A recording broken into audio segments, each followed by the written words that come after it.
give truth to the dead. You are resurrecting the dead, and there is no greater truth than the final call. As our captain said, we are messengers of God.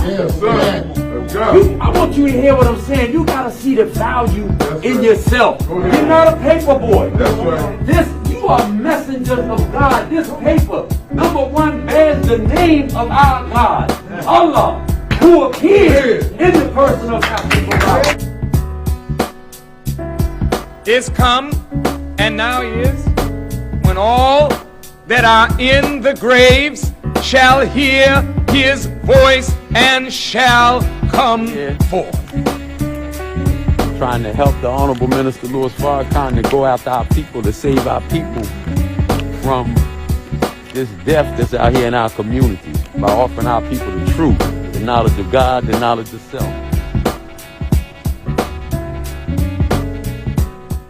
How do you know God is present? Because the blind can see, the deaf hear, the dumb speak, the lame walk, and the dead are being raised to life.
Something that was talked about,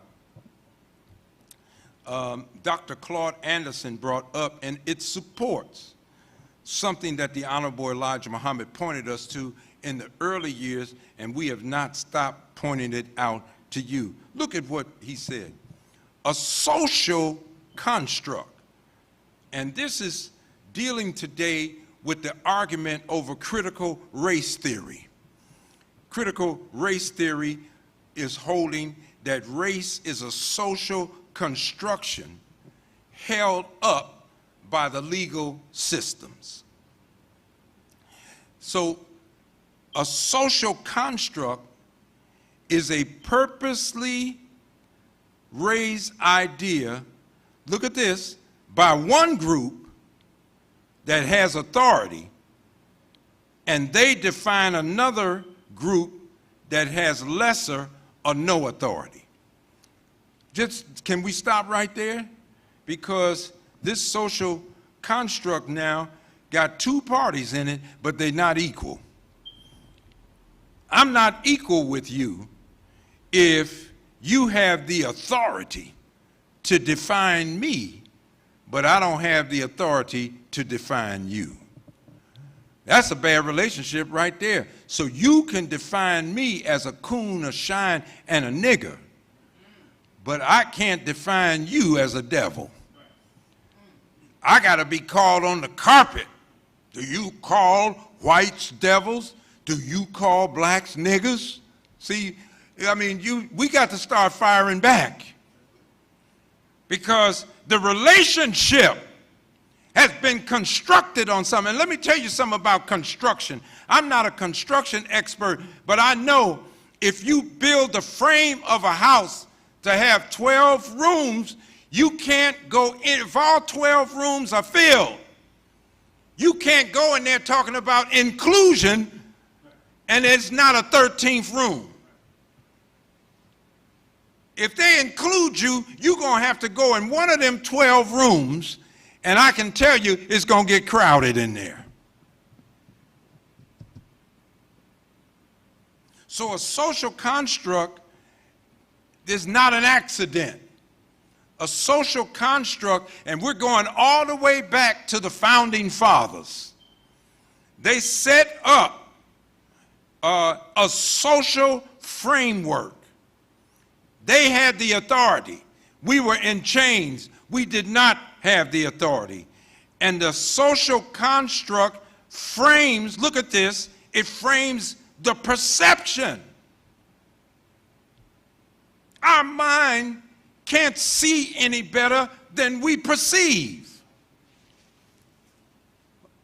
If I'm a boy at 3 years of age and I see a bottle of Clorox bleach and it's white and blue, it's colorful, and it's within my reach, and I can get a hold of it, if I could pour any of it out and it looked like lemonade, so I ingest it, and now my life is gone. Because I perceived it to be one thing, but the reality was it was really dangerous for me. And we talked about that, and somebody's trying to kill you because he said, well, the gun looks like it's safe, and it'll make me safe and my family safe, so let me get a gun and keep it in my house. But then when we look at the statistics of what happens when the gun is sitting in the house, it's used on a stranger less than 4% of the time. 77% of whites that are dying from gunfire is suicides. 12% is homicides. The rest of that is accidents. But suicides, I killed my wife, killed my children, shot myself. That's down as a suicide. You got it? That's really up. I mean, the numbers are climbing for black folks now. But we don't perceive it right. Why don't we perceive it right? Because the level of maturity that we need is not sufficient to raise the powers of perception. And when you don't perceive a thing right, you don't act on how it is, you act on how you perceive it to be. So somebody tells me, he's the enemy. Why? He won't give us $15 minimum wage. He's the enemy. Why?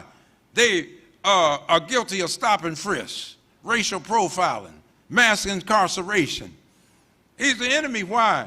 Because he won't let us into better schools and he won't properly fund our schools. So he's the enemy there, you can't trust him, you got to fight him on this. He's the enemy there, you can't trust him, so you got to fight him on this and everything. But as soon as he say, take this shot in your arm, all of a sudden, I'm telling you, your powers of perception, you know, they're skewed and altered in a way that's going to work against our own best interests. And I'm not saying you should just jump and be defiant and resist, but man, you're not even asking no questions. You haven't raised a concern. There's a picture that a sister has put out of Dr. Fauci years back. Much younger, more hair on his head. The hair on his head ain't even gray. He the leading voice for AZT, leading voice for all the things to treat AIDS, and everybody that died, none of them died of AIDS, all of them died from the treatment. We done forgot that. We're going back to get people for judging them for something they did 40 years ago. You can find all that. But nobody wants to bring up Fauci's record. Because you know you done went and got that shot, now you're embarrassed. That you have allowed this voice to be the leading voice. Let somebody else lead it. His record is too bad. There's a big question mark, if nothing else, on his record. Let him be challenged. Real science, men debate over things so that the truth can come out in the refinement of the argument. There is no argument here. If you oppose or got a question, they shut you down. If you ask on Facebook, they shut down your Facebook account. If you ask on Twitter, they shut down your Twitter account. They close your YouTube page and everything. That ain't science. And if it is, it's an evil science, where only one person gets to talk and nobody else can have an opinion, not even a question. All right.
So we are thankful to Allah for this great helper of mine, Minister Farrakhan. And I say continue to hear our Minister Farrakhan.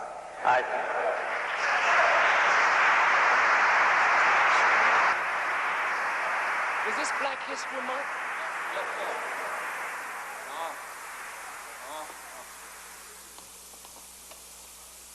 Why did they give you a month?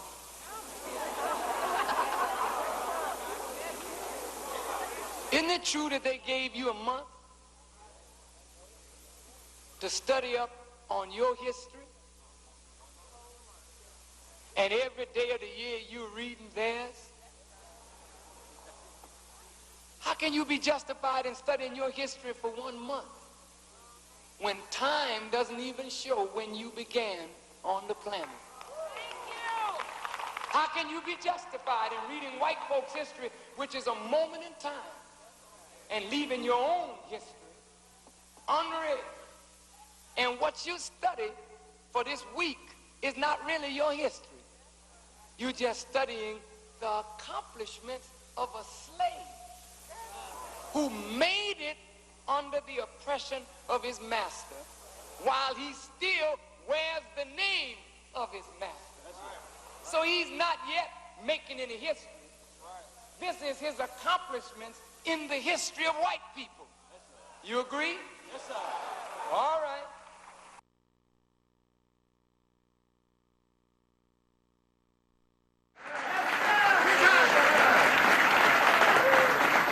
Likewise, when you saw the work of moral reform, when you saw the schools, when you saw the farms and the factories and the things that Elijah Muhammad was doing, when you agreed with that, indirectly you were saying, I love his philosophy and teachings. What did his ideas and this synthesis concretized in a programmatic way called the Nation of Islam, what did it do for black America? Listen. Before the Honorable Elijah Muhammad, the word Negro was the common word, or colored people. With the advent of the teachings of the Honorable Elijah Muhammad and his unique perspective on the history of the black man, he opened up our minds to who and what we were, not only in the cotton patches of Georgia, but beyond the Mayflower. And not just beyond the Mayflower, but back to the pyramids and the Sphinx and the buried civilizations under the sands of Africa. But not only there, he took us back into the rocks of the earth, and then he took us into the stars, and then he took us beyond the time when there was no sun, there was no moon, there was no star, and yet we were there.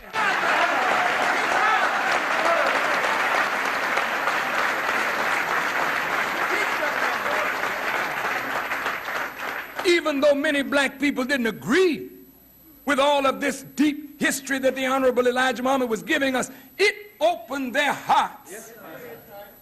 And they began to research the black man's history, and a wave of black consciousness swept America. A wave of black pride swept America. And you could hear a man like James Brown say, "I'm black and I'm proud." But that, you can't take the beauty of James Brown saying, "I'm black and I'm proud." You can't take the beauty of Jimmy Baldwin writing "Fire Next Time" and "Nobody Knows My Name." You can't take the beauty of John Killens and these great historians without saying, "Who made it possible?" You love the fruit, but let me show you the tree.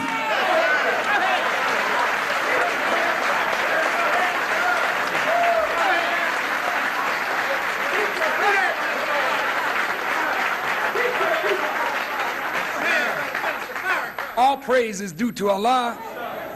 Beloved, this black consciousness, this black pride was so embedded in our young people that as they went to the schools and colleges and universities, they demanded to know more about themselves. And so black studies was born on the campuses of America due to the message of the Honorable Elijah Muhammad. This programmatic thrust that was called the Nation of Islam, it gave the world Malcolm X.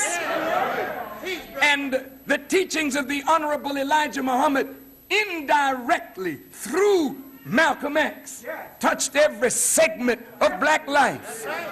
The teachings of the Honorable Elijah Muhammad affected the writers, the poets, the artists, the dancers. He affected the persons in business. Everything that was in black America was touched by the word of Elijah Muhammad through his ministers, through his students, through his followers. We affected the black church. In our argument with the preachers would go home and study, and they would have to bring a better message to their flock because of the presence of God in the Honorable Elijah Muhammad.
Prayer time.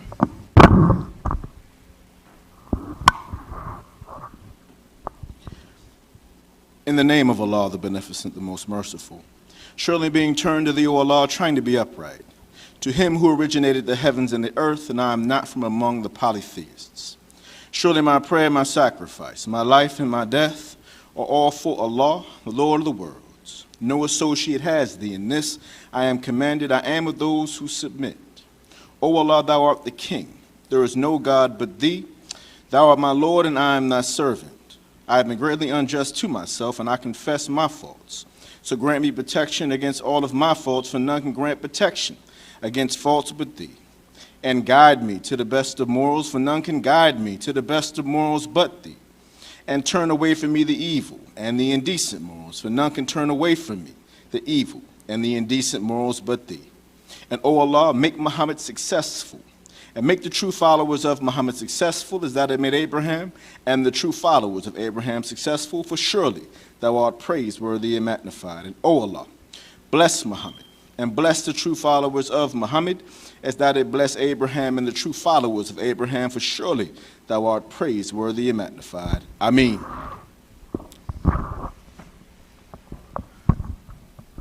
In the name of Allah, the Beneficent, the Most Merciful, I bear witness that there is no God but Allah, and that Muhammad is his messenger. I greet you all in the greeting words of peace and of paradise. We say in the ancient Arabic language of our fathers, Assalamu alaikum.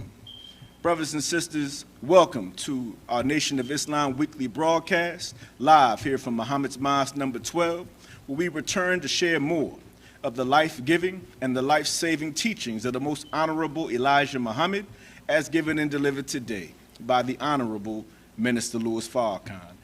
We want to give our thanks and our praise to Allah for his love, his mercy, and his many blessings upon us. As it was written in the book of Genesis in the 15th chapter, after 400 years, God's people would be enslaved in a strange land and would be afflicted or tormented for that time. But after that time, God would come in person and deliver his people and punish the nation which made his people slaves. Well, brothers and sisters, we are in that time today, and we thank Allah for the great substance that we have found with the Honorable Minister Louis Farrakhan. There's another scripture that says, people that walked in gross darkness have seen a great light, and we have definitely seen that light through the Honorable Elijah Muhammad and the Honorable Minister Louis Farrakhan. We thank Allah for these great men, because if it were not for them, where would we be? We wouldn't have a mosque or a place to meet or come to. We wouldn't have a foundation to stand on. If it were not for the most honorable Elijah Muhammad, the black church would not know the black Jesus the way they do today. If it were not for the Honorable Minister Louis Farrakhan, we wouldn't know who his teacher is, the most honorable Elijah Muhammad, to the degree that we do. Because we know that the God that he represents, when we know him, then we know our life and we know our Savior. All praises are due to Allah. If it were not for the Honorable Minister Louis Farrakhan, we would not have a nation and a flag to be proud of today, to raise high, to give hope and inspiration to our people who still walk in darkness. We are so grateful to Allah for the Honorable Minister Louis Farrakhan, a man that don't quit, a man that doesn't fold, a man who is determined to reach his goals. And as the sister said at DMX's homegoing, she said, at this point, I think it's safe to say that the Honorable Minister Louis Farrakhan is aging backwards. All praise is due to Allah. But brothers and sisters, we thank Allah for this great man, the Honorable Minister Louis Farrakhan, because when no one believed that the great work of his teacher, the most honorable Elijah Muhammad, could be rebuilt, when the nation had fallen and many had given up, it was the faith of one man that brought us back here today. And not only did he bring the nation back, yes, we did do that, but he has also laid for us a foundation and taught on every subject imaginable to give to us a strong foundation for this time, that we too could be beneficiaries of the great beneficent God who came in the person of Master Fard Muhammad. All praise is due to Allah. So today, brothers and sisters. Our keynote presenter will be our student regional minister here in the Delaware Valley, our big brother, student minister Rodney Muhammad, who's going to give us more knowledge of the time. Today you may hear about some political aspects, you may hear from some historical perspectives, spiritual components, but when our brother gets cooking, dealing with the revelation of God as given to the most honorable Elijah Muhammad and the honorable Minister Louis Farrakhan, he is indeed at his best, but it is evident that he too has a teacher. There's no teacher on the scene today with more wisdom and experience than the honorable Minister Louis Farrakhan. All praise is due to Allah. But back to our brother today, you know, student minister Rodney Muhammad has been blessed to be in the classroom of giants and great men and women like Minister Abdullah Muhammad, Brother Jabril Muhammad, Mother Tanetta, may Allah be pleased with us, Student Minister Ava Muhammad, just great brothers and sisters that help to pave the way and lay the road that we may travel today. Brothers and sisters, it's important today that we have experience because it seems like we've been here before. The Honorable Minister Louis Farrakhan said in the rebuilding era, he said that I want to make this so clear to you. I want to teach you so thoroughly that when you go through your test, like we did in 1975, it would be like an open book test. All praise is due to Allah. All praise is due to Allah. Because we failed the first term examination of Messenger Elijah Muhammad, but this time around, for this generation, this open book test will be easier because someone cared enough to leave a provision for us. But the question is, you know, what book and whose book do we have open today? We want you to wipe the cold out of your eyes, open your ears, open your hearts today to a message that can absolutely save lives in a dark hour. We're living in a time where they're talking about vaccines and mandates. They're talking about unemployment, talking about poverty rates, stress, addiction, prisons, and everything else that's going on in our communities. But what we need today is hope. What we need today is that light. So brothers and sisters, we want you to know that a solution was prepared for us. And at this time, I want to bring up our student regional minister here in the Delaware Valley, who's going to talk about some of those solutions today. Please bring to this, as we bring to this rostrum, student minister Rodney Muhammad. I thank you. Assalamu alaikum. Wa alaikum salam. Thank you, sir. Thank you. Thank you. Thank you.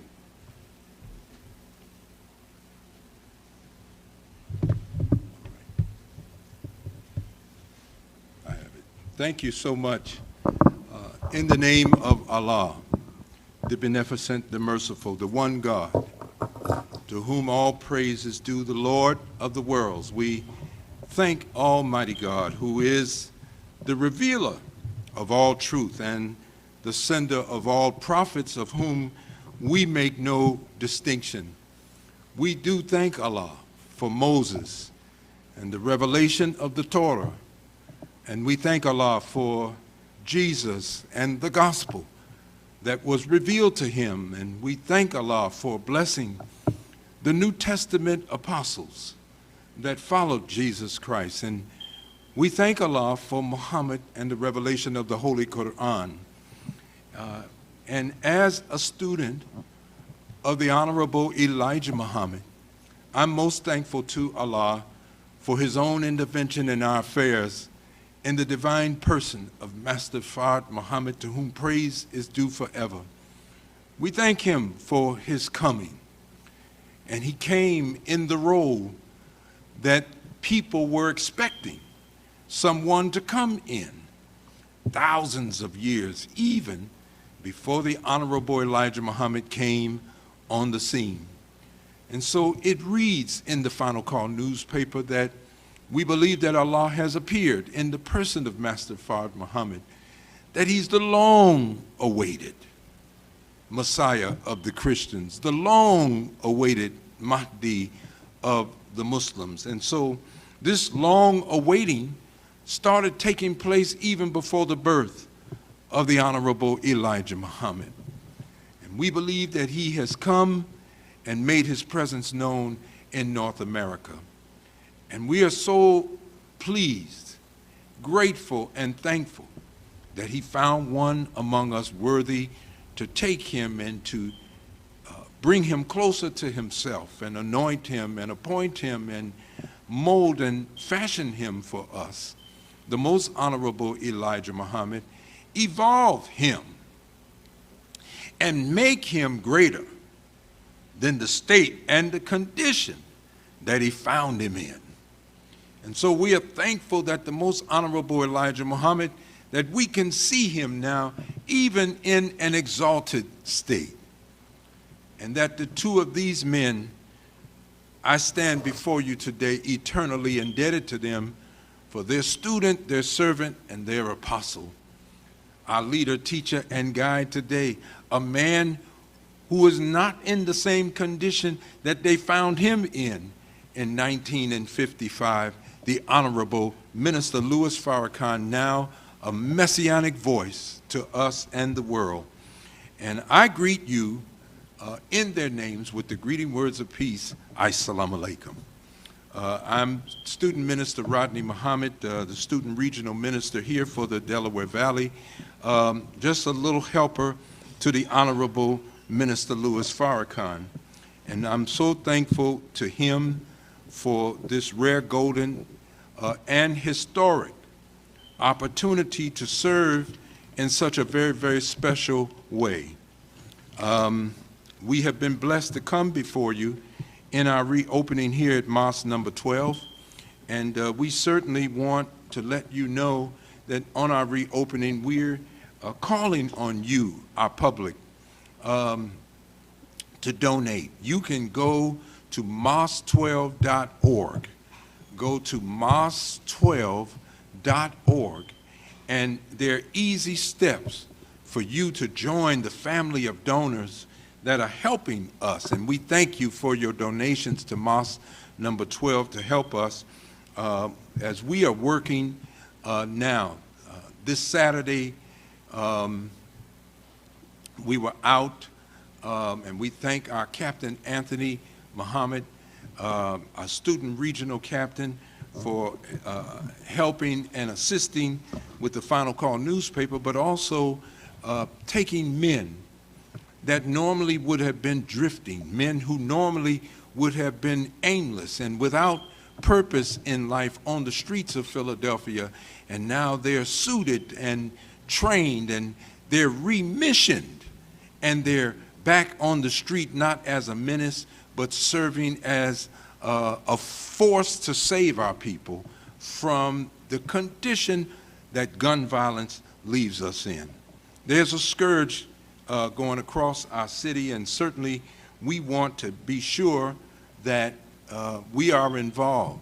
Someone asked me one day, are the brothers from Mosque number 12 going to go out on the street? And I had to tell them the truth. You know, we never came in. We've been out there the whole time, and the people who are willing to listen to the voice of the Honorable Louis Farrakhan and his call, these men who have come closer to this light, they're dressed and suited, and they're back out in the community, not with a gun, but armed with knowledge, not with a knife or a chain or a baseball bat to beat someone with, but they're armed now with an unequaled wisdom that's helping them to be lifted out of a condition that this word found them in, and they're trying to help some of our young men to get on board. And some of the young men are coming on board, and the first thing that's hitting them as the light of the Honorable Elijah Muhammad strikes their mind, they want to get up and find a way to become productive. They want to be productive in the city of Philadelphia, not destructive. And so everyone is doing their part. We are thankful to the other organizations that are out there. Our councilman, Kenyatta Johnson, who's leading the charge, and he's been doing that even before becoming a councilman. We thank you know, the NAACP's new president, Kathy Hicks, who's trying to take the NAACP in a direction to do something that's happening in our house, because no matter what I'm in, I know that our fight is two-pronged. We have an enemy on the outside, but there's an enemy on the inside that whatever we're fighting as forces on the outside, we got to fight the forces that are in our own neighborhoods, that are working for our own undoing. And so I'm thankful to all of them that are getting involved, and we'll be in the Peace March coming up in the month of August to help the Nicetown CDC, a zip code that I'm most concerned with, that we could really get something done in an area of our city. So thanks to the FOI, thanks to Captain Anthony Muhammad for leading the charge. We've been to Pittsburgh, we've been to Harrisburg, we've been to Chester, Pennsylvania. We're going to be here in Philadelphia. We'll be in Atlantic City, Willingboro, New Jersey, Camden, New Jersey, because all of this, in particular, this shadow market represents what's called the Philadelphia metropolitan area. And so our mosques are mission and launched and ready and anticipating. And I forgot to mention Wilmington, Delaware, because we were just there, and our student minister in Wilmington, Delaware was preaching on the streets, and they're trying to do everything that they can. But people need to listen to a word that has transformative power. Someone asked, well, what is Farrakhan doing? My God, what hasn't he done? The Honorable Minister Louis Farrakhan's job is to preach a word that transforms life. If you can't transform life, you can't stop the killing that's going on in the society today.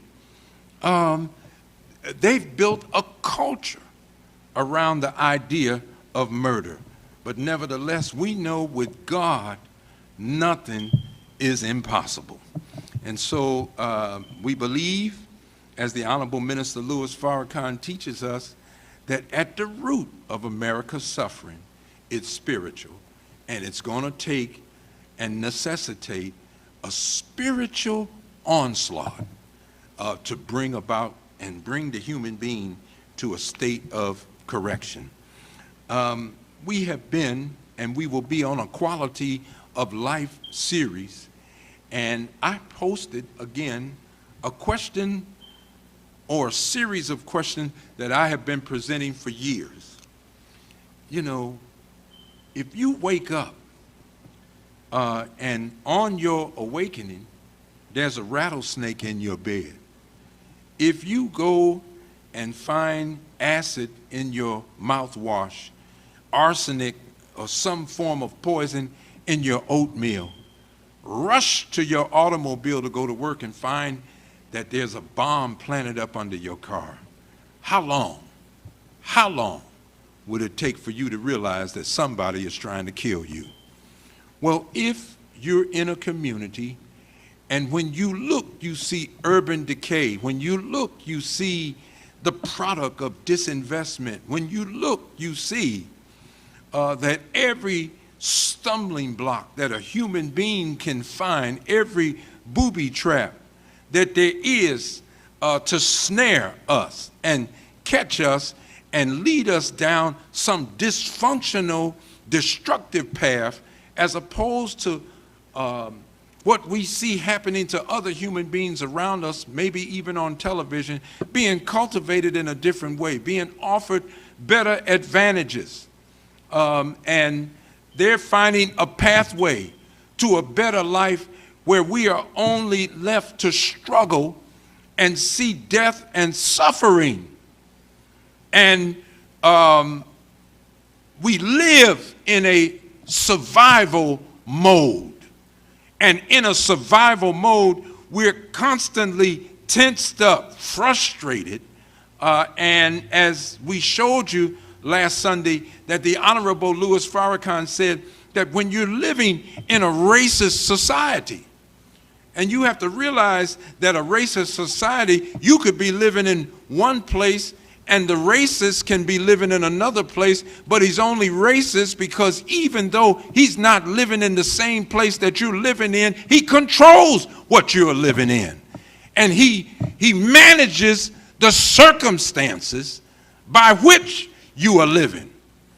If the skunk sprays something on you, the skunk doesn't have to be there for everybody to know that the skunk has been there.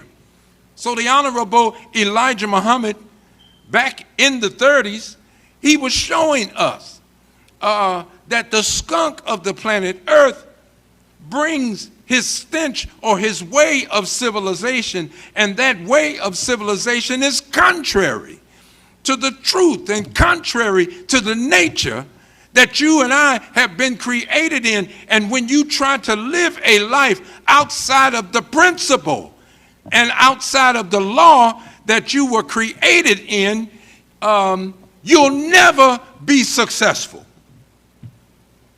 Well, Muhammad, you got to understand, mass incarceration is going on, and we're only 13% of the society, but we're a larger part of the prison population. So somebody's doing us a great injustice. I don't deny that somebody is doing us a great injustice, but greater is the injustice that we are doing to ourselves. So the Honorable Elijah Muhammad didn't give us a prayer to say, oh Allah, someone else has been unjust to me. No, we say, oh Allah, I have been greatly unjust to myself. Why? Because my nature is righteousness. And if I want to live unrighteous, if I really want to be a criminal or a crook, I'm already assigning myself to be unsuccessful at it. Because to be a crook and to be a criminal is not the nature that I'm created in. So I'm going to end up in jail. You say, but it's still unjust, Brother Rodney. Yes, because you and I weren't made by God to be criminals, so we're never going to be good at it. The criminal is the one that's locking you up. The criminal is the one that's taking your tax money and building these prisons all over America because they know they can fill them up with you. We weren't in the jails when we were in chattel slavery, but as soon as we came out, they designed a law called the vagrancy law. And the vagrancy law said a black man has to be in a work contract. And if you pick one up and he's not in a work contract, he's a vagrant. So you get arrested for being unemployed. My God. And with your unemployed self and my unemployed self, we would be arrested, and then the court would assign us to someone who would function over us like a slave master, and we would be assigned a work contract there for a number of years as a prison term. So the crook designed a criminal justice system. The crook designed a prison system out of a need to have labor that they were not to have anymore without paying you, without paying me, because slavery, chattel slavery, was said to be over. So we can go through so much of what is in this land that is unjust. But the Honorable Elijah Muhammad teaches us that what we've really got to look at is being unjust to ourselves. And so the Honorable Minister Louis Farrakhan said, what other people are doing to us, it is important. But he's always maintained what's more important is what we're doing to ourselves and doing to each other. Knowledge is necessary to help us to come out of the condition that we're in. I know. We feel like we should just get some legislation and get some money. And certainly we need money. But if our condition is that we are without knowledge, and the Bible says, my people suffer for a lack of knowledge. They don't suffer for a lack of resources from the government. Their suffering is coming as the result of a lack of knowledge. Well, then what knowledge do we need if we've got bachelor's degrees, master's degrees, doctorate degrees? if we are armed with academic knowledge from the present world, that's not sufficient to restore us to a people who are completely separated from their nature, and they have been morally and spiritually destroyed. So I go back to the slide that we had last Sunday, menticide, the killing of the mind. Because when you're a slave, the Honorable Elijah Muhammad said, to menticide, when you're a slave to the mental state of death in your mind, and that's the destruction of the mind, everything you do, you're going to do with your mind. And when we see somebody doing something that's not in their best interest, you're doing something that's only bringing you to disgrace and ruin and self-destruction, we use the term, I lost my mind. That's why you'll see in The Wizard of Oz, Dorothy's trying to get home, and she's coming down the yellow brick road of really self-development. And the first one she runs into is the Scarecrow. And Dorothy's at a fork.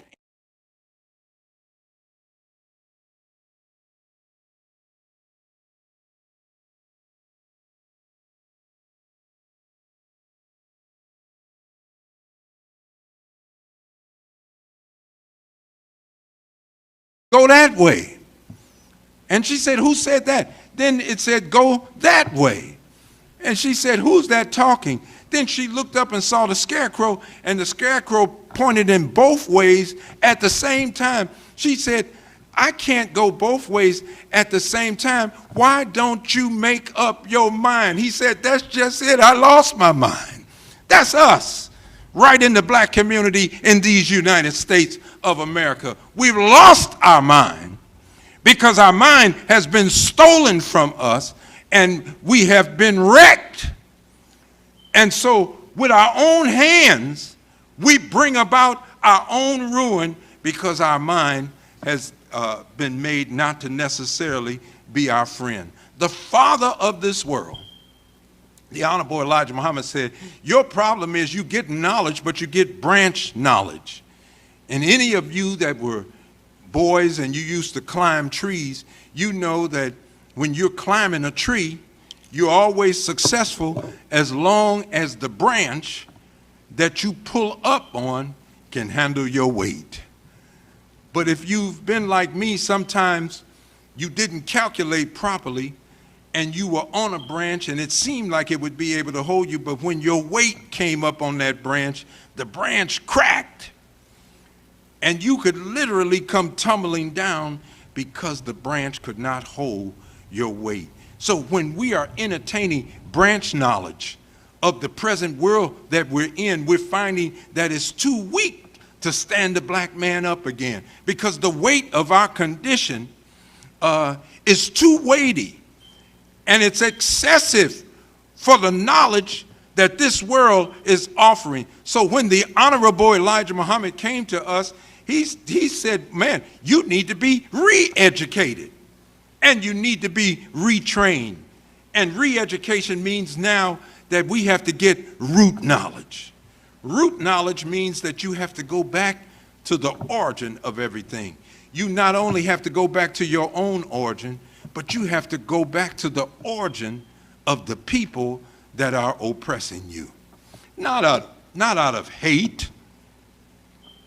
They want to make you think that because somebody wants to teach you into the origin of the human family of the planet Earth, that somehow you're teaching hate. No, we need to go back to the beginning because we've been cut off from it.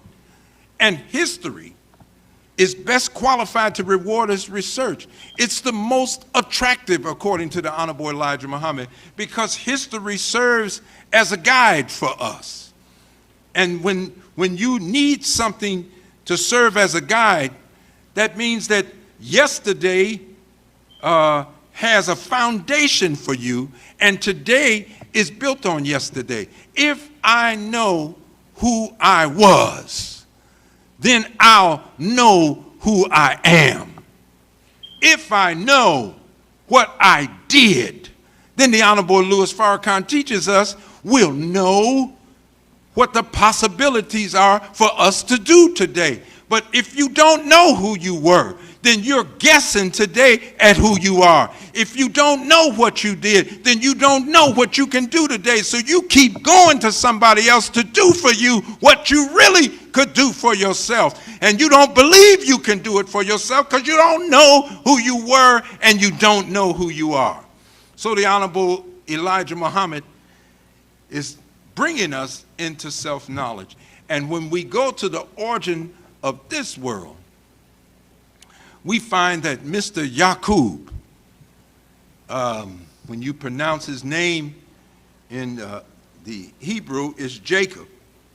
But Mr. Yaqub was a genetic and was a social engineer.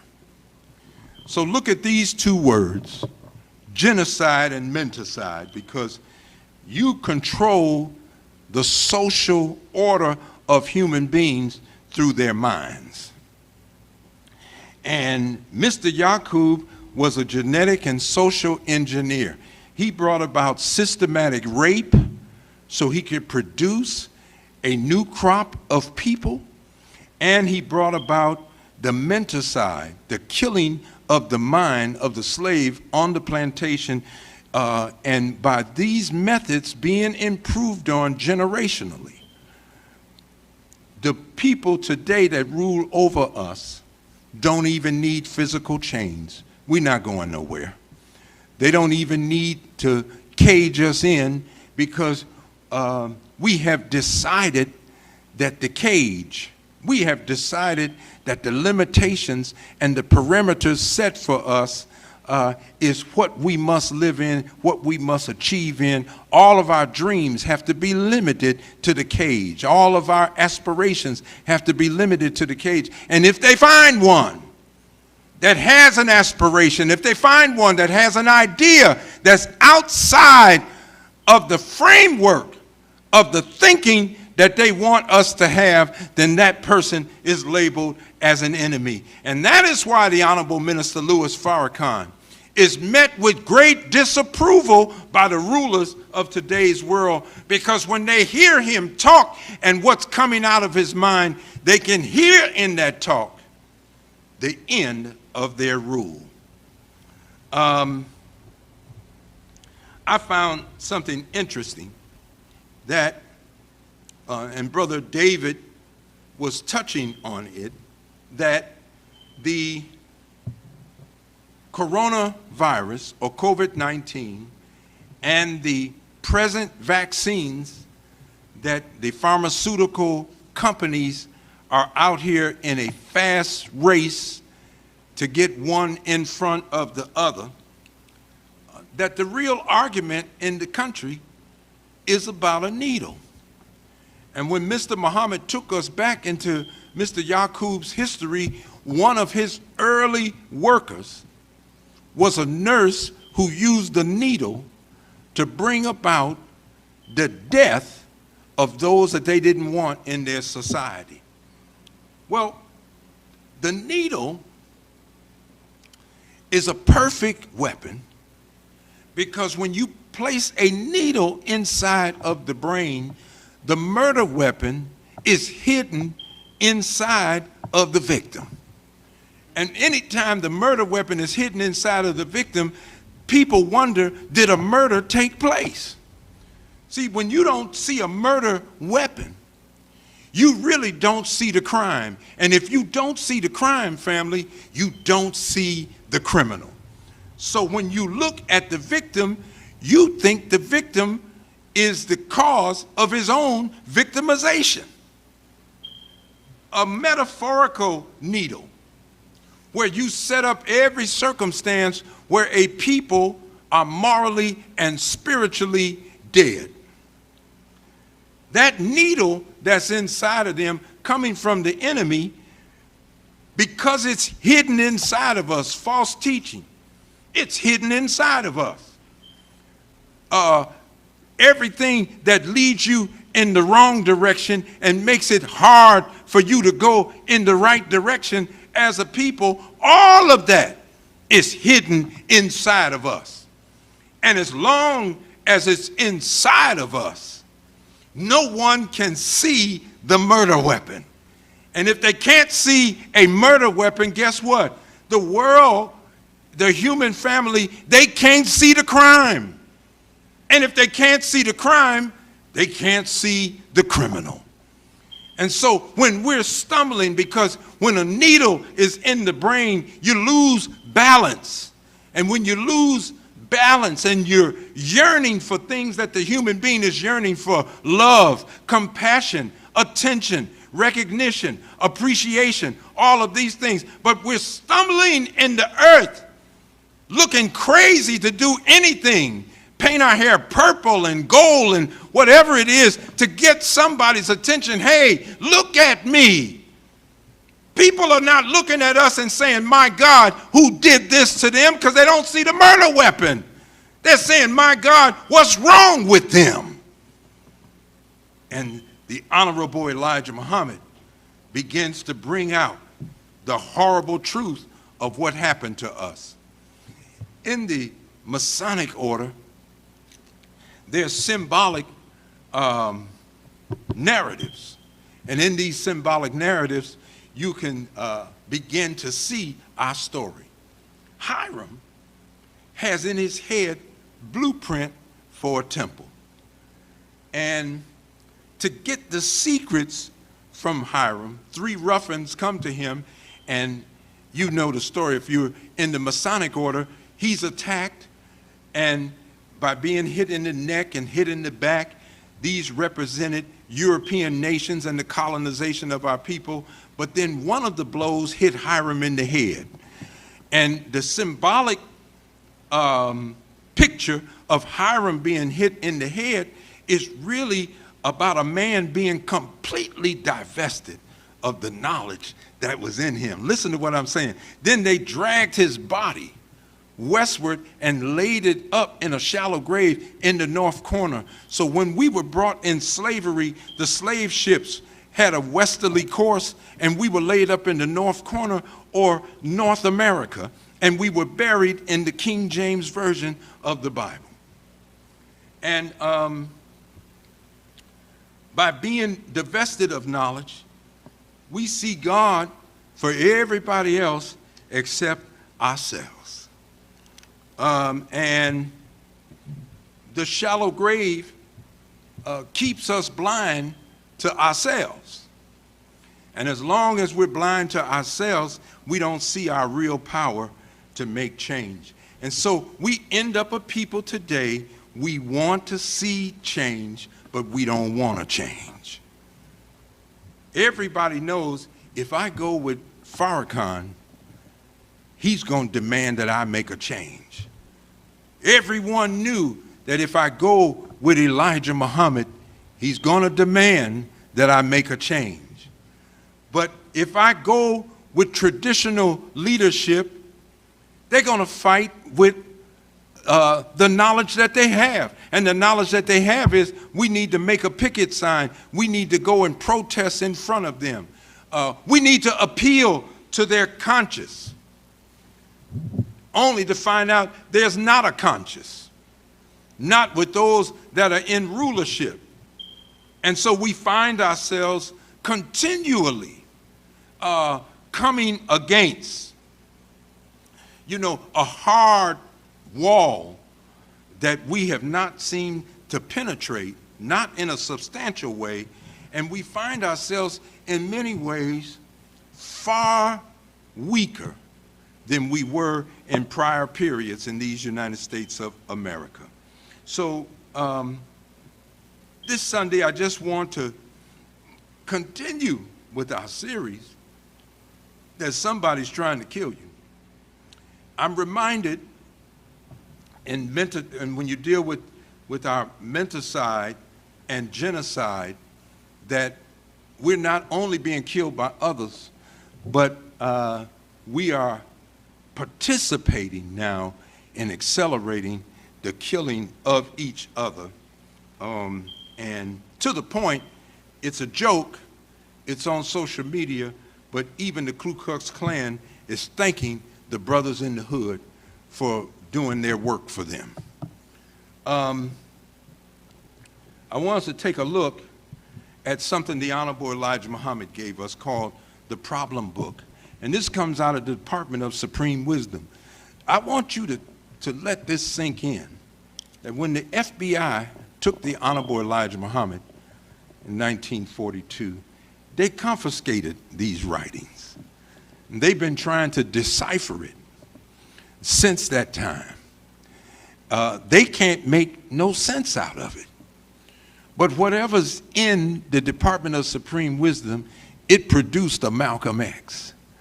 Whatever's in the Department of Supreme Wisdom, it produced a Muhammad Ali. It produced a Dr. Lonnie Shabazz. It ultimately played a role in producing Wallace D. Waters Dean Muhammad and many other names that came up out of the Muslim or Islamic said tradition. They had their start with the Honorable Elijah Muhammad. And part of the Department of Supreme Wisdom is a problem book. This problem book has 34 problems.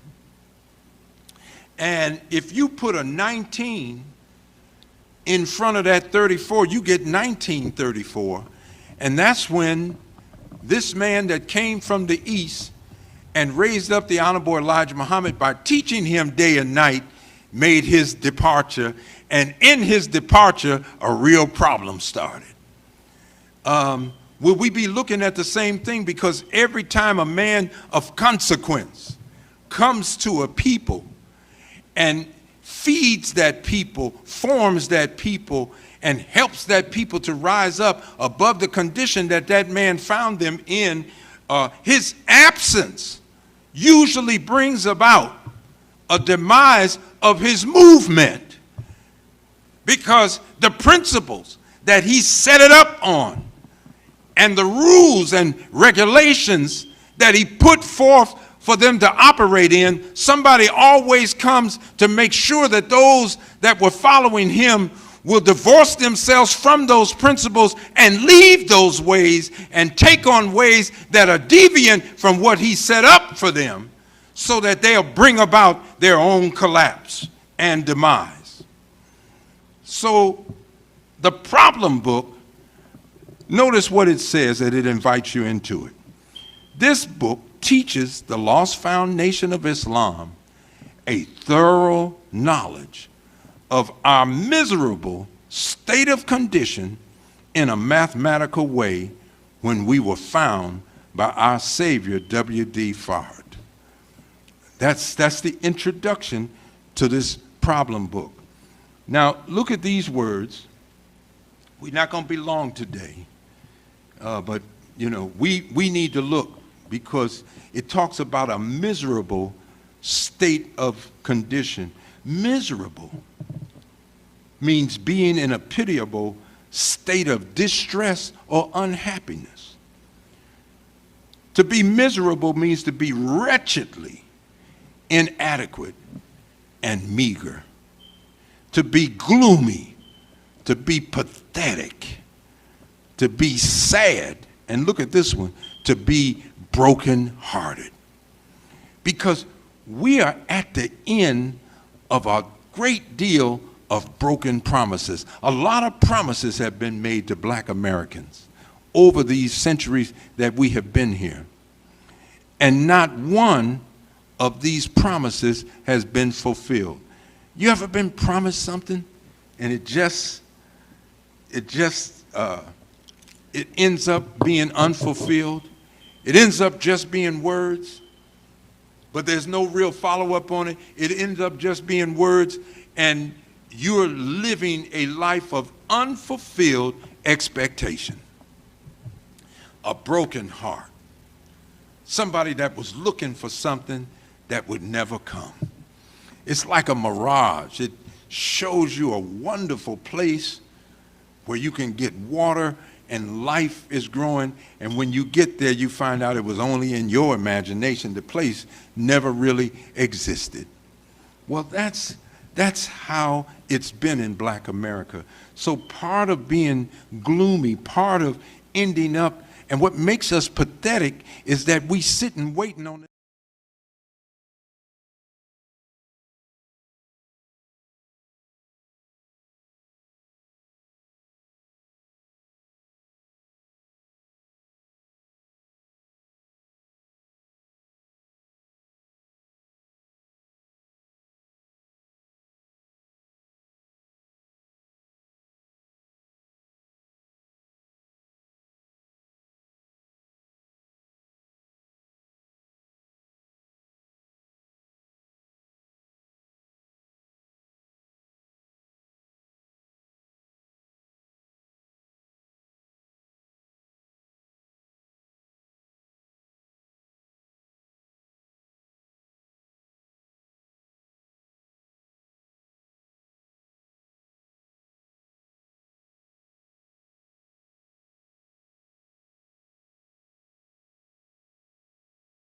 Only 2%.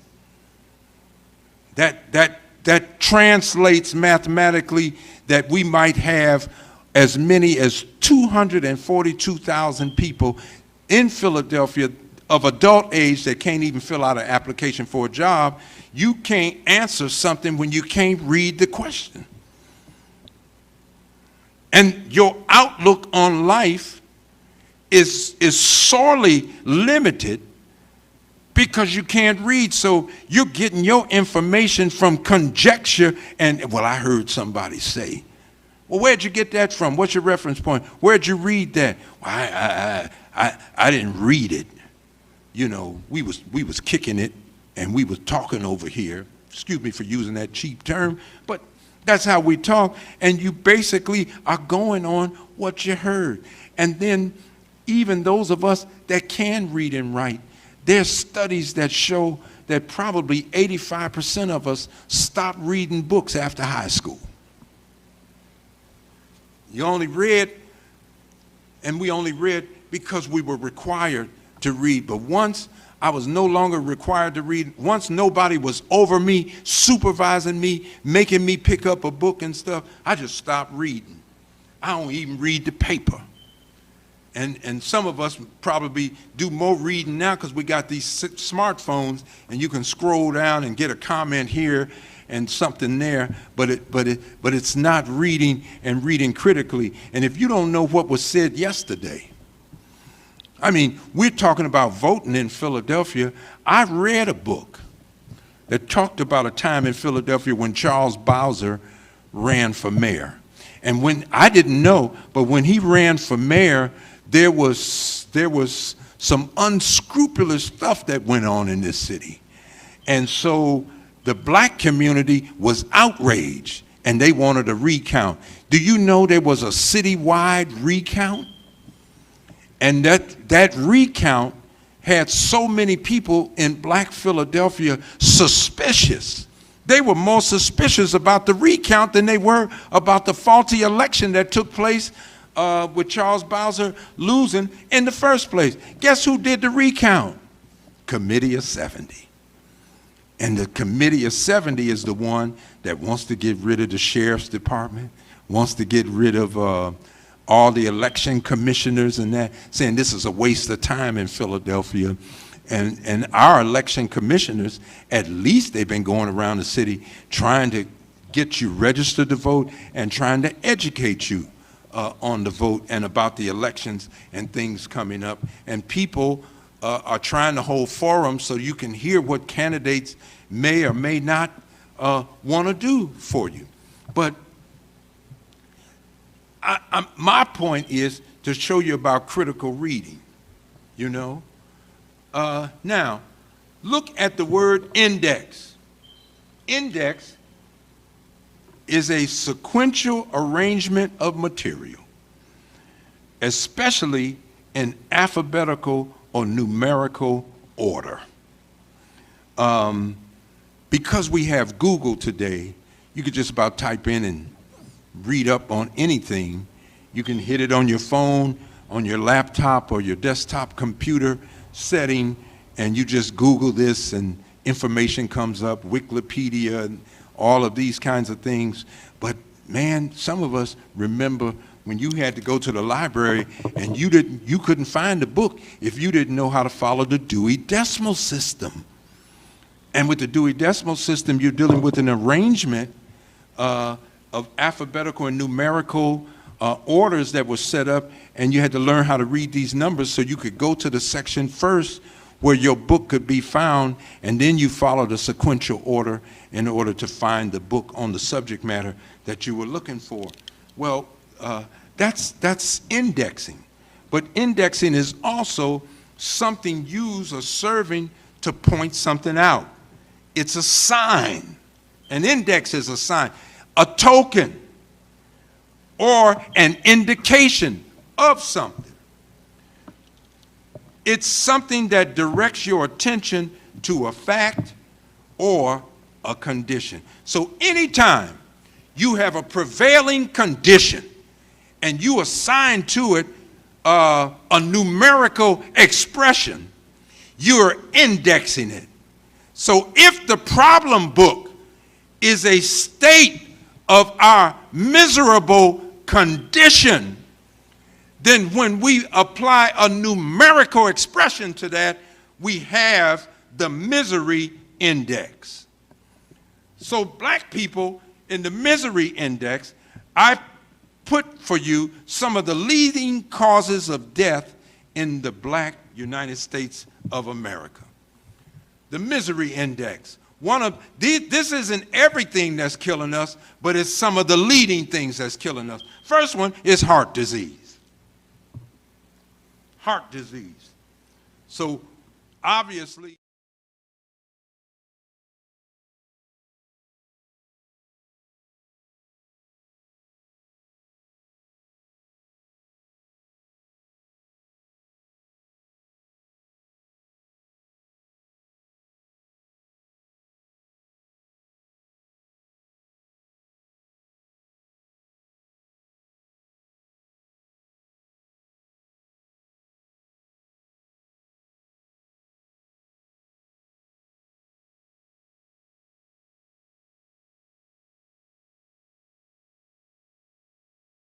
civilization, and there are two things that are driving us right now.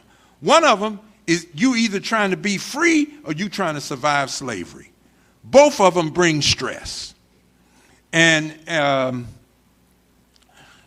when you're under stress, the body, see, the brain is the drugstore. It's the best drugstore in the universe.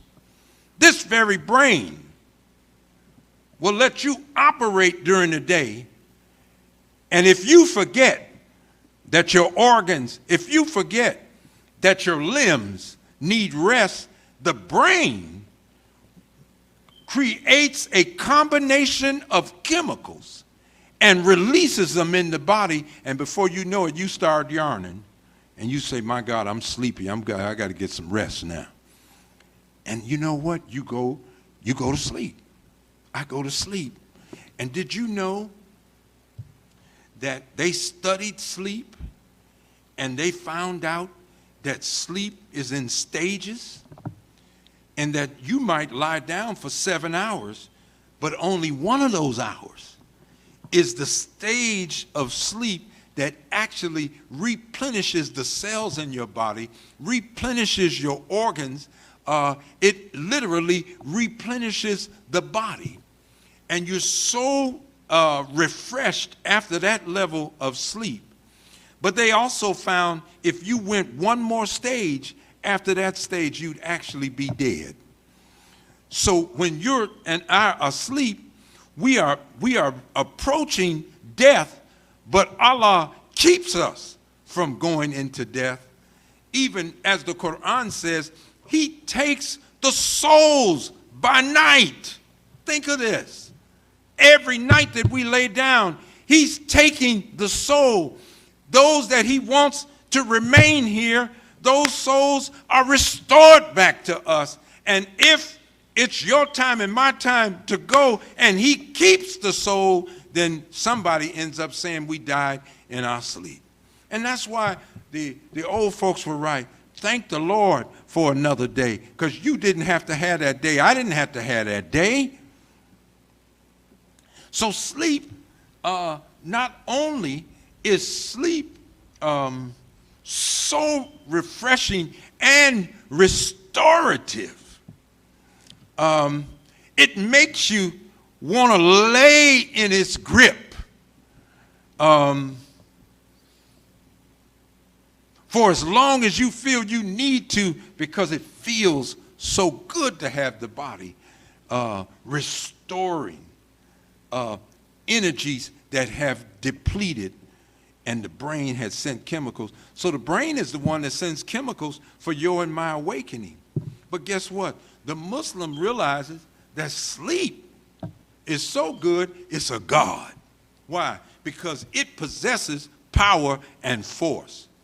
And so at 5 a.m. in the morning, the Muslim is rising up even before then, going through wudu, or an ablution, a cleaning of themselves to prepare themselves to pray to the God. That's the God that got you through the night. That's the God that made it so that you can get up the next day. Should not we start the day off giving praises to Allah? And surprisingly, that prayer is called Fajr. It's made to correspond with the name of Fard, Muhammad, who comes on the seventh day, early on the seventh day, or in the 7,000th year. And just as this is one of the most important of the 5 prayers of the Muslim, that morning prayer, we are in such a time that the human being has been asleep on their post. We've been asleep on our real assignment in life. We've been asleep on our real purpose and aim, that Allah creates everything with aim and purpose, and we have not been living according to that aim and purpose and that will of the living God. And so he comes, and it's time to come out of our sleep. Why do you think the message of the Honorable Elijah Muhammad, he called it the wake-up message? It's time to break from sleep, because sleep has done something to us. You know what you looked like last night, but the first thing you did when you got up this morning is went to the mirror. Well, if you know what you look like before you went to sleep, why do you have to go in the mirror and look at yourself? Because you want to find out through that 6-7 hours that you laid down, what did sleep do to me? Well, we're in the mirror of truth right now. If you're watching this broadcast, and we're looking in the mirror of truth to see that what did 400 plus years of sleep do to us? Did it turn us without us turning ourselves consciously? Did you fall out of the bed? What do you look like now? And do you look the same as when you went to sleep? Do you remember when you went to sleep?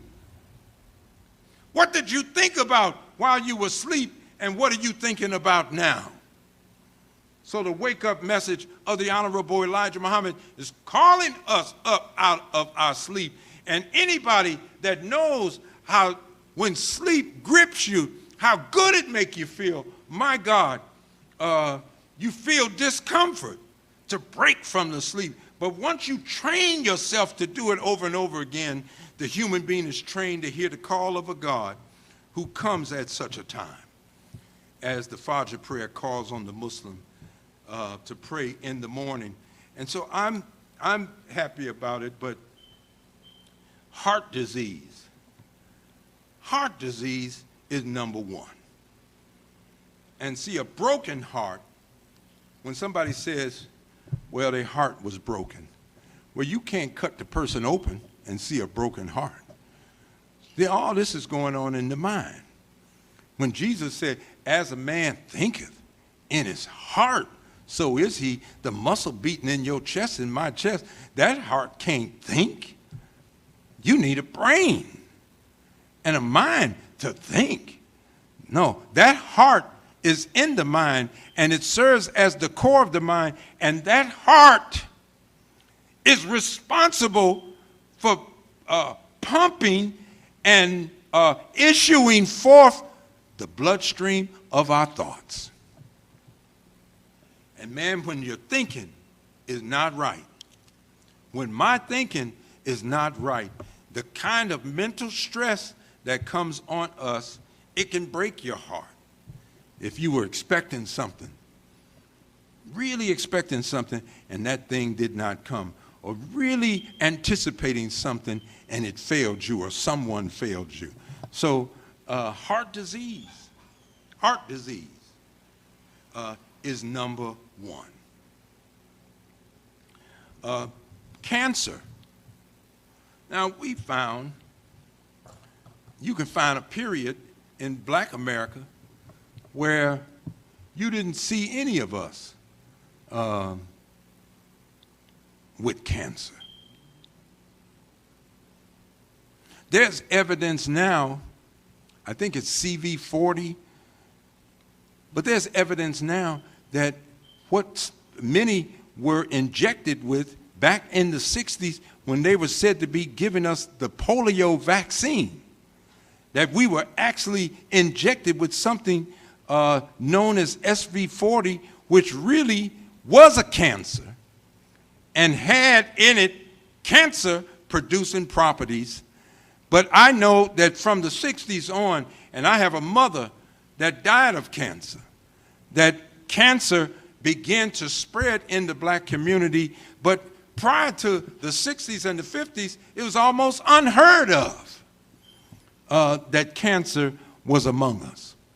But now cancer plagues us in some everywhere. You hear about prostate cancer. You hear about pancreatic cancer. They find cancerous tumors in us now. Breast cancer is a big thing. There are marches dealing with cancer now. And we're finding now that many of these ailments actually have cures that have been discovered, but there's no money in the cure, because if you cure everybody of something, you can't make no money with them being sick and dying. So sometimes we're finding that it's better to just try to manage the disease than it is to bring a cure and get rid of the disease altogether. And that, my friends, is a disease in itself, to even think like that. Hypertension, high blood pressure. This is called the silent killer. But nevertheless, the stress that we're under. The Honorable Minister Louis Farrakhan said that racism visits us in every aspect of our life.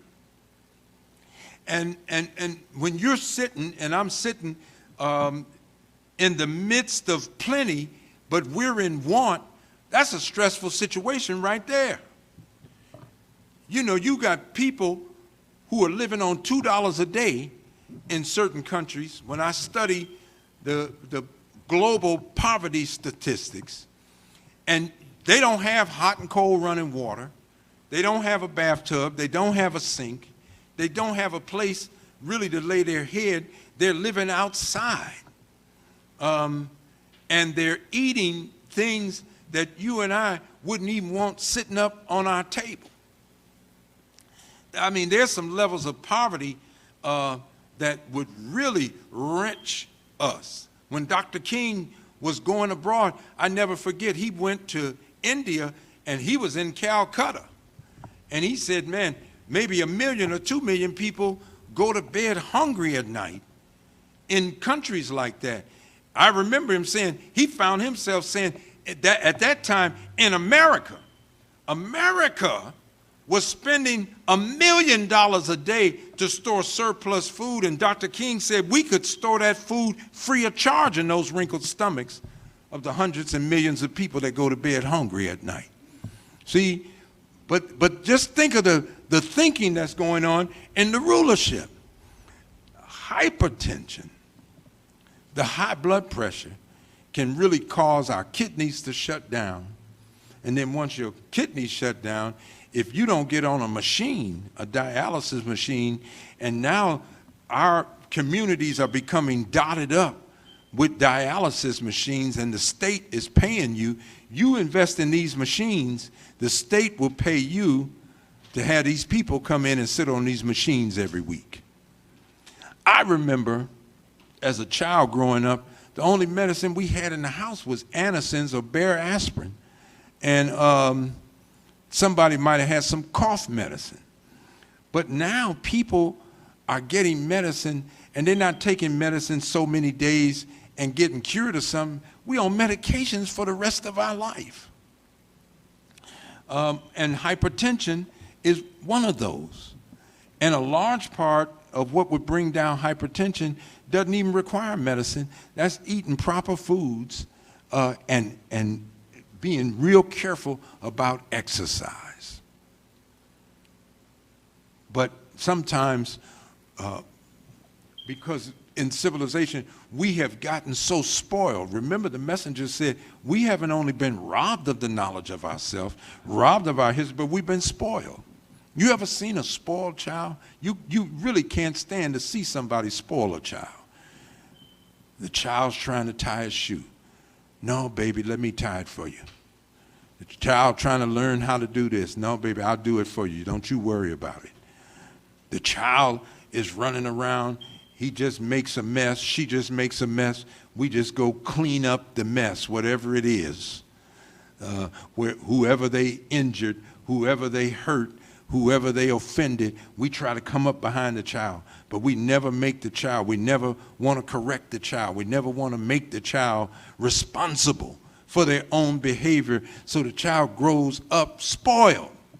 And you know what? The child grows up with an attitude that somebody else is supposed to take care of me. And so when we grow up as black community and everything, and we're just making demands on everybody that you should be signing me up with a check, you should be giving me this, you should be giving me that. I do believe in the proper redistribution of wealth and resources of our tax money, but when you've been spoiled, guess what? You really don't want to take responsibility for the betterment of your own condition. Look what Allah says in the Quran. Surely Allah changes not the condition of a people till they first change it themselves. You got to want to see better and do whatever you need to do to make better come. And then when better comes, give you an example. We live on a block, and you're on the block, and we're out there throwing all the trash out on the street and doing everything. And I said, well, you know, I feel a little bad. I'm out of work right now. If I'm out of work and I'm a man, listen to me. I'm out of work and I'm a man. In front of my house should be cleaner than anybody because I had all day to do it.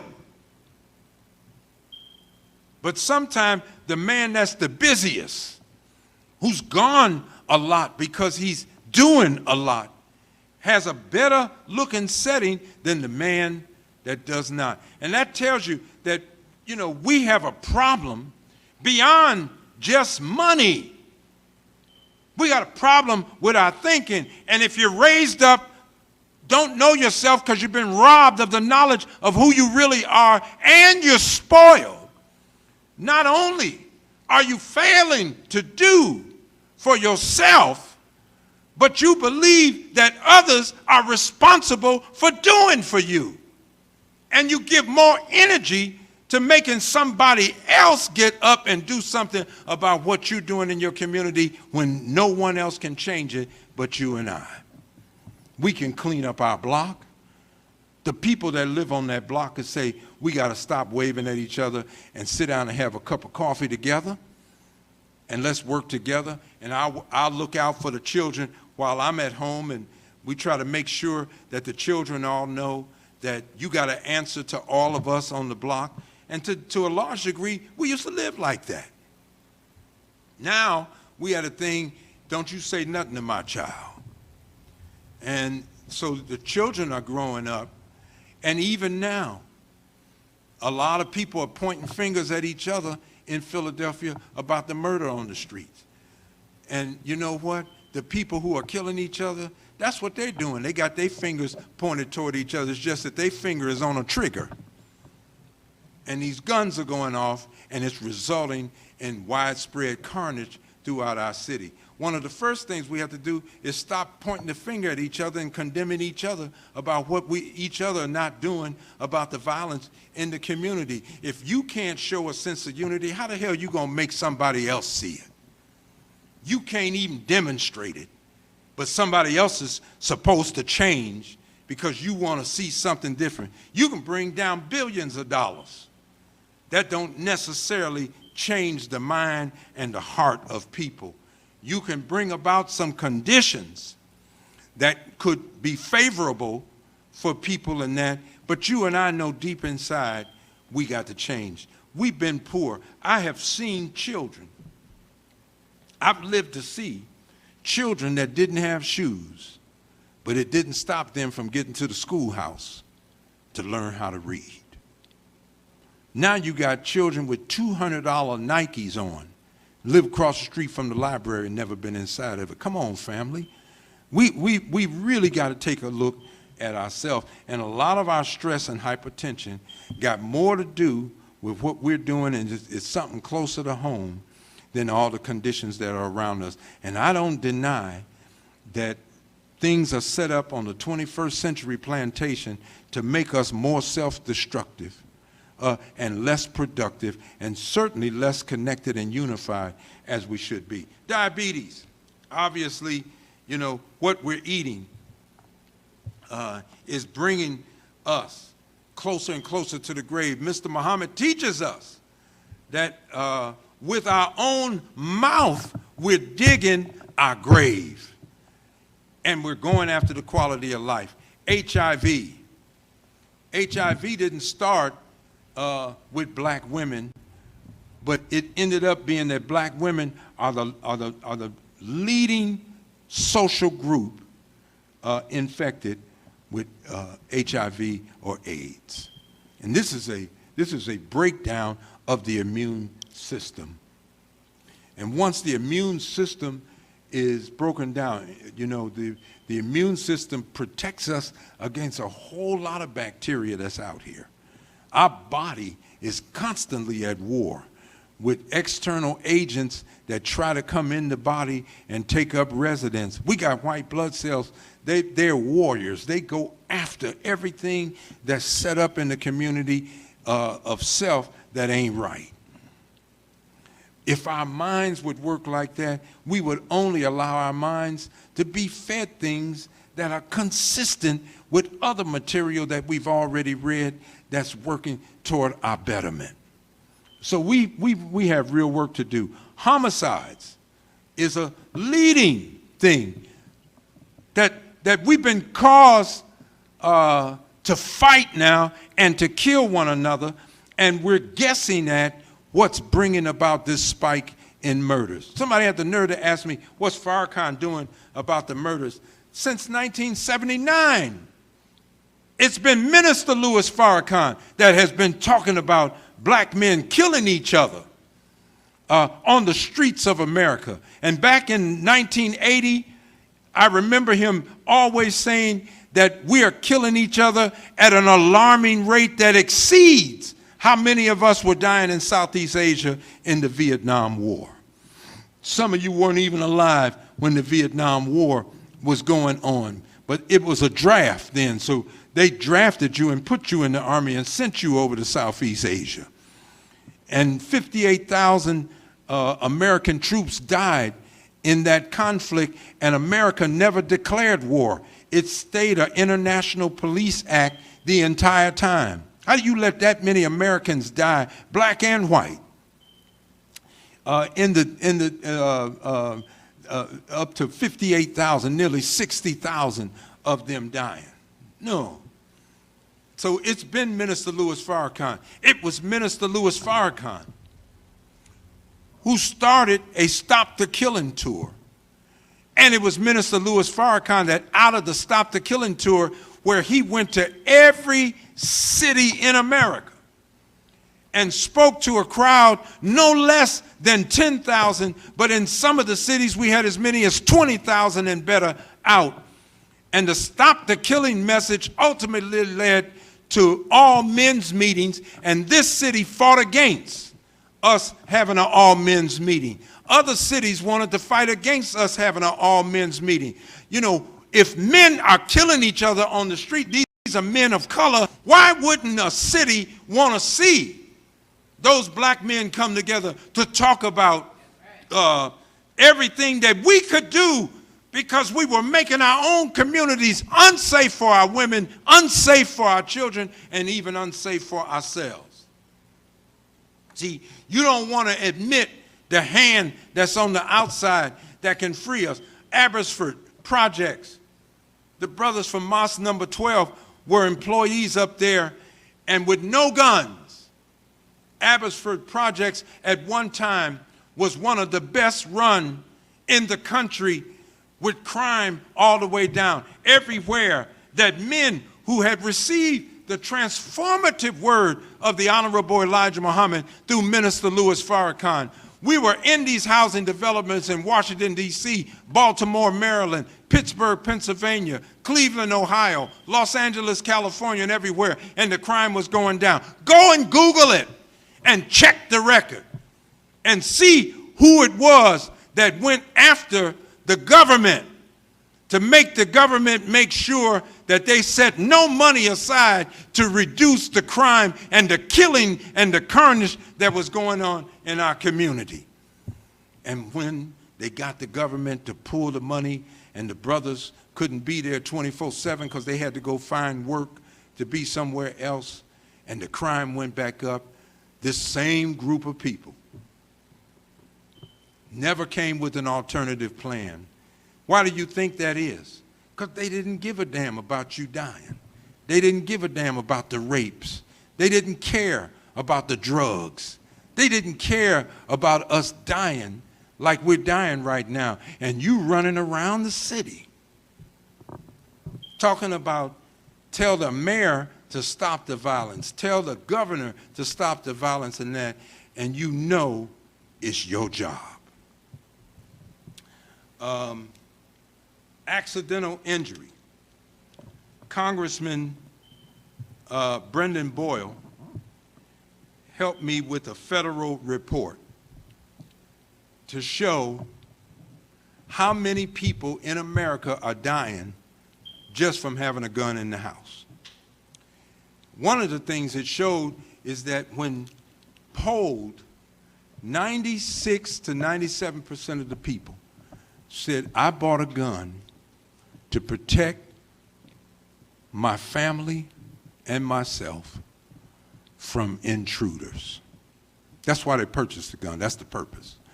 Now, if you go on the street, and I have, and ask young men, why do you carry a gun? Why do you feel the need to carry a gun? He said, I got to protect myself. They even carry a gun to school and say, I got to protect myself against bullies. I have to protect myself against people that want to do me harm at any given time. I need something to serve as an equalizer. And we're trying to tell them, this is senseless, this is destructive. You shouldn't have a gun, but you got one. And you carry one. And guess what they found when you got a gun in the house? It's about 97 or 98% of the time that these people that purchase a gun in their house, 98% of the time the gun is used is not even used on a stranger. It's used on somebody that you know. And some of it, I didn't even realize that a lot of it is suicides. Yes, we're shooting ourselves with our own weapons out of stress, out of frustration for the conditions that we find ourselves in. And so we want to stop the violence and everything, but you can't just get a few shootings down and go home and think everything's going to be all right. There are causes to this. And that's why I'm taking my time to talk about it in this Quality of Life series, that somebody's trying to kill you. Somebody's got things set up. If the rattlesnake has succeeded in your bed and bitten you, you know, you can't say, well, he did that to himself. Somebody put that rattlesnake there. If he eats the oatmeal and there's arsenic in it, you can't say, well, he killed himself. Somebody put the arsenic in his oatmeal. And I'm telling you, the conditions that are in our community, the guns that are readily there and everything, we didn't put those guns there. Somebody went through a hell of a lot of trouble to make sure that the guns are there. Heroin is grown over in Afghanistan. The Taliban was burning up the poppy fields. That's one of the reasons they want the Taliban out of business. Because you can't get dope made into Europe. You can't get dope for the United States of America and many of these other countries where they got many of their citizens strung out on drugs. So for heroin to be in North Philly, for heroin to be in Kensington and South Philadelphia and West Philly and all, somebody went through a whole lot of trouble to make sure it got here. You can't go to the young men in the neighborhood and say they got drugs and that, like they sat there and had a factory and made that themselves. Somebody else got a factory and they brought it in. And I'm not going to let you say that we're crazy because we're saying these guns are coming from somewhere, the heroin is coming from somewhere, the cocaine is coming from somewhere, the marijuana is coming from somewhere. Ain't enough vacant lots here to grow that much marijuana that's coming through here and causing the deaths that it's causing. And it's all got to do with these things are set up to give us a relationship with each other. Because Almighty God had already set the paradigm for the relationship. There's a natural law that connects the parent with the child. There's a natural law that connects the student with the teacher. There's a natural law that's supposed to connect the people who are governed with their government. But all of these relationships have been corrupted because of what we have given each other to relate to each other with. And because of that, all of these relationships are broken. And now this country is headed toward anarchy. And when we said that before, how dare Farrakhan say that America is headed toward anarchy? But go back and look at January 6th. People busting windows and getting in, threatening to kill Nancy Pelosi, the Speaker of the House, threatening to kill, at that time, Vice President of Donald Trump, threatening to kill other people. They had a hit list. Well, these were just tourists.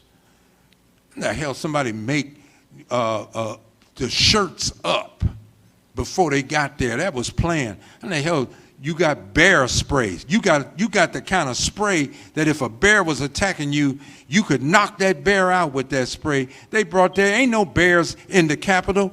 They planned to kill some people. And they had murder in their heart. And they tore up the Capitol. You can't charge the black man with that. We were in front of the Capitol with 2 million people. All the paper was picked up. We didn't even litter in the mall in Washington when the Honorable Minister Louis Farrakhan called 2 million men down there. We took a pledge down there. We didn't bring no guns down there. We didn't bring no bear spray down there. We didn't brought nothing, and you had 15,000 troops out. But because these people were white, that's why the FOP is not outraged, even though policemen were beat up.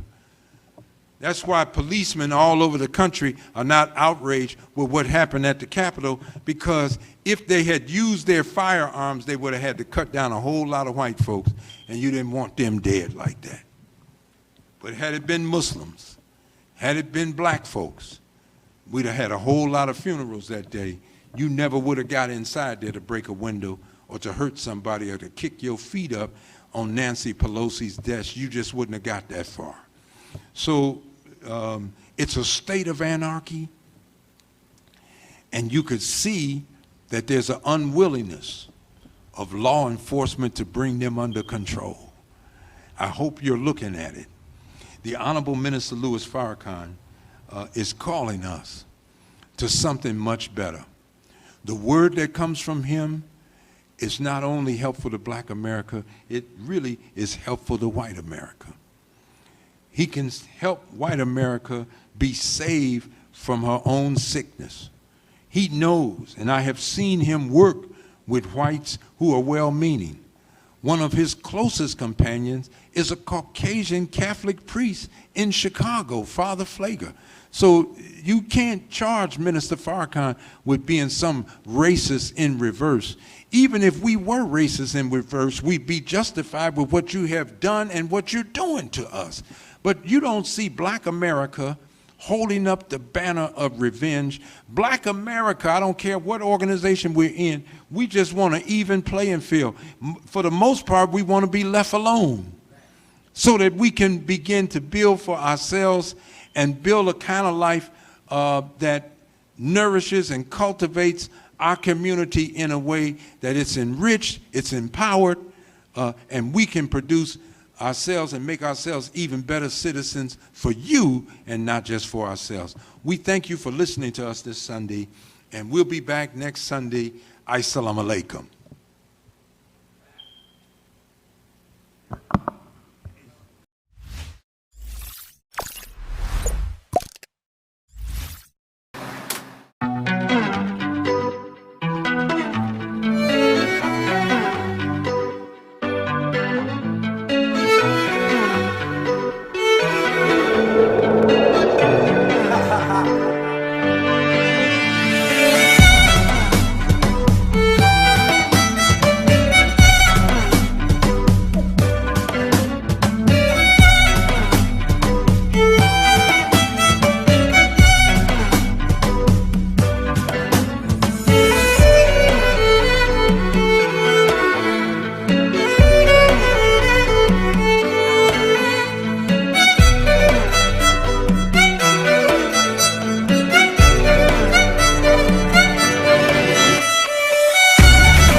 Can't no punk walk with me.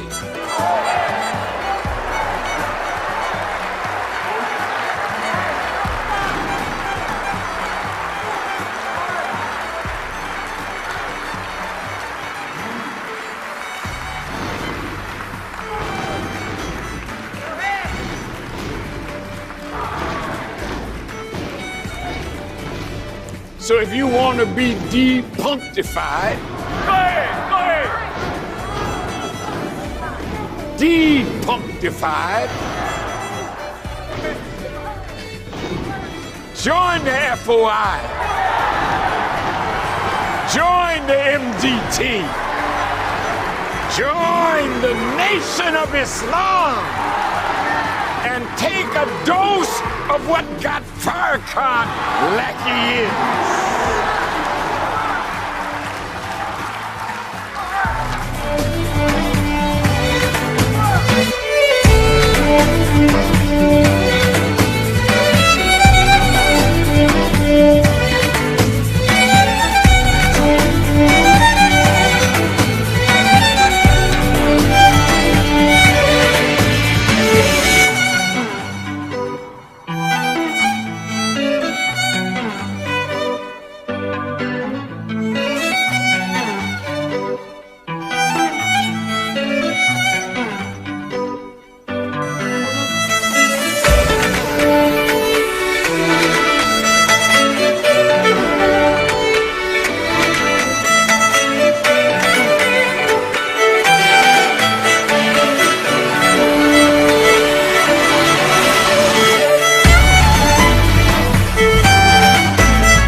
was a little too much, huh?